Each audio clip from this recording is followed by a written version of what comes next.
Bonjour chers camarades boursicoteurs, j'espère que vous allez bien. Séance boursière écrite à l'encre rouge aujourd'hui avec le S&P 500 qui était en baisse de plus de 3% à un certain moment durant la séance boursière d'aujourd'hui. C'est d'ailleurs la raison pour laquelle je me permets une vidéo spéciale du lundi. Normalement, je publie le mercredi, mais bon, je n'ai pu me retenir aujourd'hui compte tenu de ce qui s'est passé en bourse. Alors, que s'est-il passé, mais surtout, quelles sont les raisons pour lesquelles le marché boursier s'est affaissé de la sorte et est-ce que ce mouvement à la baisse risque de se poursuivre? Ce sont les deux principales questions auxquelles j'entends répondre dans cette vidéo. Avant de commencer mon analyse, j'appelle tous ceux qui n'êtes pas abonnés à la chaîne de le faire immédiatement en cliquant sur le bouton s'abonner tout juste sous la vidéo. Sinon, pour tous ceux qui veulent soutenir ma chaîne et participer aux directs qui ont lieu à tous les jeudis, vous pouvez vous y joindre en cliquant sur le bouton se rejoindre, encore une fois tout juste sous la vidéo. Alors sans plus tarder, commençons notre analyse. Le S&P 500 qui a terminé la séance en baisse de 2,70%. Plusieurs indices boursiers, plusieurs entreprises au sein de l'indice boursier étaient à la baisse.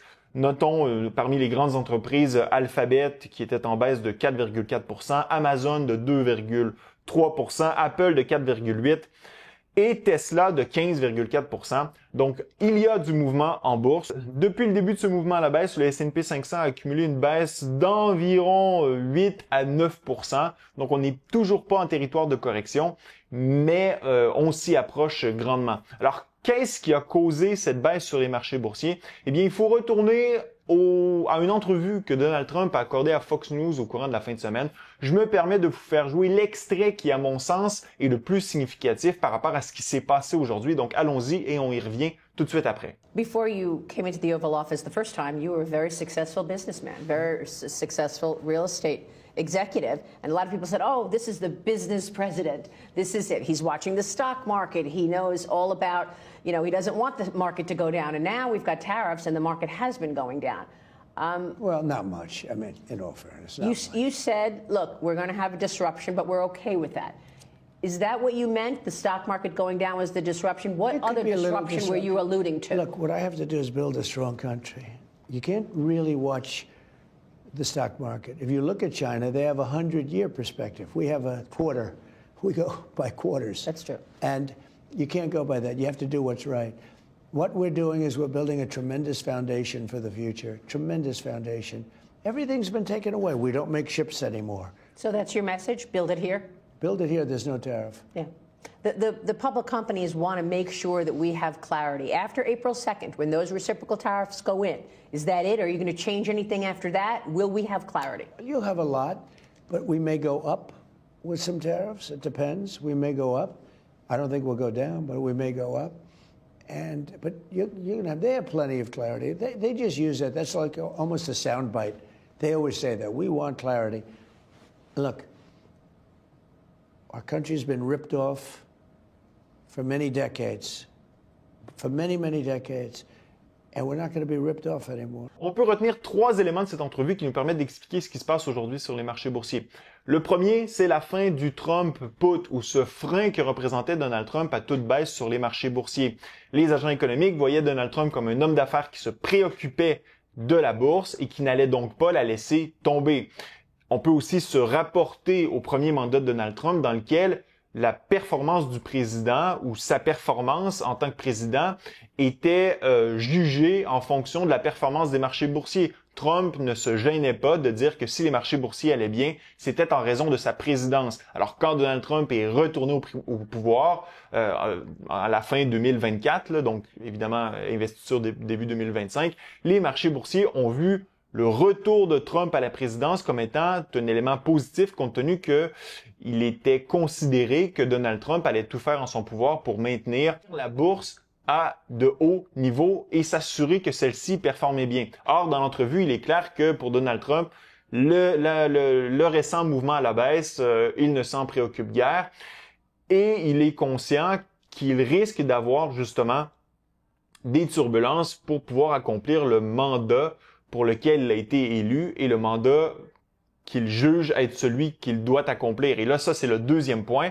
Trump, il admet qu'il aura des turbulences et que celles-ci sont nécessaires afin d'assurer la réussite à long terme des États-Unis. Donc, Trump est entré dans un grand ménage du côté des finances publiques américaines, mais pas seulement ça. Il est en train de réorganiser les relations économiques mondiales, la structure de l'économie mondiale, par exemple en appliquant les multiples tarifs au Canada, au Mexique, mais aussi à d'autres pays comme la Chine et les pays européens. Justement, du côté de ces tarifs douaniers, Trump a dit qu'ils allaient rester en place et que ceux-ci pourraient augmenter, ce qui, bien sûr, ajoute à l'incertitude qu'ont les agents économiques par rapport à ces guerres tarifaires et par rapport à l'impact que ceux-ci auront sur la structure de l'économie mondiale, la performance de l'économie américaine et bien sûr les différentes entreprises qui sont cotées en bourse. Donc cette entrevue, à mon sens, est venue augmenter le degré d'incertitude des agents économiques, ce qui a causé la baisse qu'on a connue aujourd'hui et qui pourrait se poursuivre. Donc ça, c'est la question auquel on va arriver dans quelques instants. D'ailleurs, si vous regardez le Fear and Greed Index, donc l'indice de peur et d'anxiété des marchés boursiers, on est en zone extrême. Et on n'en a pas fini avec la guerre commerciale, compte tenu que à partir de mercredi, une nouvelle ronde de tarifs sera appliquée sur l'acier et l'aluminium, 25%. Et à partir du 2 avril, ce sont les tarifs de réciprocité ou réciproques qui seront appliqués à des dizaines de pays qui appliquent eux-mêmes des tarifs sur les exportations américaines. Donc tout ça va continuer et Trump a été clair à l'effet que les tarifs ne risquent pas de baisser, mais plutôt d'augmenter. Quel niveau? Alors là, personne ne le sait et c'est ce qui crée beaucoup d'incertitudes du côté des marchés boursiers et de l'économie. Il faut dire aussi que les marchés boursiers sont extrêmement riches en termes de valorisation et ce n'est pas une mauvaise chose, comme je l'ai déjà mentionné par le passé, donc je pense que c'était la semaine dernière ou l'autre d'avant, que on prenne un peu notre souffle et que les valorisations redescendent quelque peu.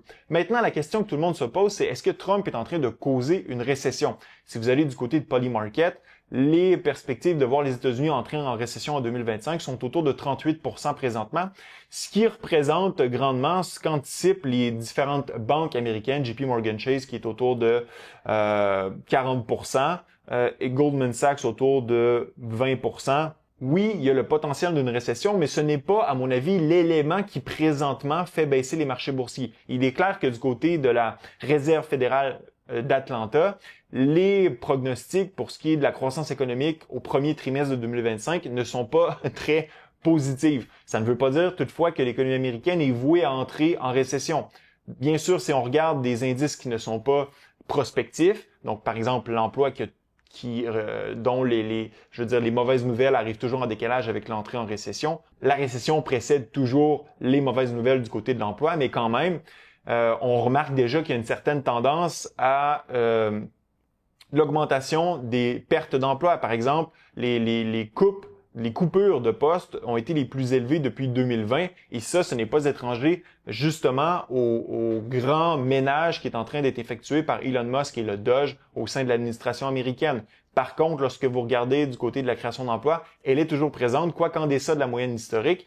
Et il faut dire que les données qui ont été publiées vendredi dernier, donc à 151 000 nouveaux emplois créés aux États-Unis pour le mois de février, c'est en dessous des attentes de 160 000. Même chose du côté du chômage, où à 4,1, on est sorti au-dessus du consensus de 4%. Donc, clairement, du côté de l'emploi, ça va toujours bien. L'économie américaine, aux dernières nouvelles, continue de bien performer, mais les pronostics pour l'avenir ne sont pas si jolis que ça. Par contre, si on regarde du côté des obligations, certes, les obligations nous indiquent que la croissance économique américaine est appelée à diminuer, mais on est loin d'un indicateur qui flash au rouge et qui nous indique que l'économie est sur le point d'entrer en récession. On n'est pas là. Mais il y a des inquiétudes et Donald Trump lui-même n'a pas décliné le fait qu'une récession ne pourrait pas arriver aux États-Unis. On en comprend aussi que ce n'est pas un grand Manitou, mais ça s'ajoute au fait que justement ce Trump put, donc le frein Donald Trump, il n'est plus là. Et à mon avis, ce que les marchés vont tenter de faire au courant des prochaines séances, c'est justement de tester Donald Trump, de voir si effectivement celui-ci pourrait réagir si les marchés continuaient de baisser à coût de 2-3% comme ça a été le cas aujourd'hui. Et là, c'est la question qui nous préoccupe présentement. qu'est-ce qui va arriver dans le futur? Eh bien, à mon sens, il y a deux scénarios principaux. Le premier, c'est que Donald Trump va de l'avant avec son plan de réorganiser l'économie mondiale, d'appliquer des tarifs pour ramener les industries aux États-Unis. Alors là, ça va créer beaucoup d'incertitudes. Et oui, la possibilité de récession va être bien réelle si son plan est appliqué et si il maintient la ligne dure à l'égard de l'application de celui-ci. Donc, la bourse devrait continuer de chuter, à mon sens, si on continue d'aller de l'avant. Et ça fait du sens pour Donald Trump de le faire maintenant, pratiquement 2 mois, même pas, après avoir été élu, parce qu'il crée un maximum d'incertitude au début de son mandat. Et ensuite, ça lui donne quelques mois, possiblement. Donc, si, par exemple, une récession arriverait aux États-Unis à la mi-2025, les élections sont à la fin 2026. Donc, ça laisse à Donald Trump le temps de redresser l'économie avant les élections de mi-mandat. Par contre, c'est jouer avec le feu parce qu'une récession, on sait quand ça commence, on ne sait pas quand ça finit et on ne sait pas non plus quelle va être l'ampleur de celle-ci. Mais on peut comprendre la stratégie derrière ça. Donc, créer un maximum de changements au début, créer un maximum d'incertitude au début pour ensuite la dissiper et permettre éventuellement à l'économie de se redresser et au marché boursier de se redresser à mesure que cette incertitude est levée. Et là, ben voilà, le deuxième, je dirais, élément, la deuxième option, eh bien, c'est si Trump fait demi-tour. Donc, on a beaucoup parlé dans les médias que Trump était sensible au marché boursier et que c'était la raison pour laquelle, par exemple, que les tarifs avaient été levés au début mars pour les tarifs imposés sur le Canada et le Mexique. Moi, vous vous rappelez dans ma vidéo, j'avais dit que ça faisait aucun sens parce que la perte en bourse avait été en dessous de 2%. Donc, c'était certainement pas l'élément qui avait fait flancher Trump. Et cette entrevue qui a été donnée ce week-end dernier à Fox News par Donald Trump me donne raison. Donc celui-ci, je dirais, détourne un peu le regard des marchés boursiers, même si j'en suis sûr qu'il continue de le surveiller. Mais disons qu'il est un peu plus insensible compte tenu qu'il veut aller de l'avant avec son plan économique. Bref, deuxième possibilité, si Trump fait demi-tour, donc il finalement flanche. Les marchés boursiers le font flancher parce qu'on est en chute de 15 à 20%. On est sur le point d'entrer en bear market. L'économie américaine est sur le bord de la récession, donc on veut éviter tout ça.